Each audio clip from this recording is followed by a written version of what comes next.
இன்னைக்கு காலையில இருந்து உங்க 2 பேரை பத்தி மட்டும் தான் இந்த ஸ்கூலே பேசிட்டு இருக்கு.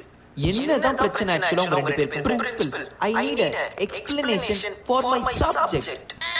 மேம், நீங்க எதுக்கு இருக்கீங்க? பசங்களோட டவுட்ஸ் எல்லாத்தையும் கிளியர் பண்ணதானே நீங்க இருக்கீங்க. பிரின்சிபல், அது கூட பண்ண முடியலன்னா எப்படி? பசங்க கோவம் தான் படுவாங்க. பிரின்சிபல், நான் கொஞ்சம் சொல்றத கேளு. நீ சொல்லுப்பா. பிரின்சிபல், நான் எதை முக்கியமா பார்க்கறேன், மற்ற ஸ்கூல்ஸ்ல இருக்கிற மாதிரி மக்கப் பண்ணி எழுதாம எல்லாத்தையுமே புரிஞ்சு படிச்சு எழுதணும்னு நான் ஆசைப்படுறேன். என்ன முருகா? ஆமாண்டா. கேட்டீங்களா மிஸ்? நல்ல விஷயம் தானே தம்பி. உன்னோட இன்வால்வ்மென்ட் நான் பாராட்டேன். சோடா புடி நம்ம பக்கம். இவ்வளவு பசங்க கேக்குறாங்க. இதுல என்ன இருக்கு மேம்? அப்புறம் ஒரு முக்கியமான விஷயம் பிரின்சிபல், இந்த சப்ஜெக்ட் மட்டும் முக்கியமா எக்ஸ்பெரிமெண்டலா ட்ரை பண்ணி பார்க்கலாம்னு. எக்ஸ்பெரிமெண்டலாவா? என்ன முருகா?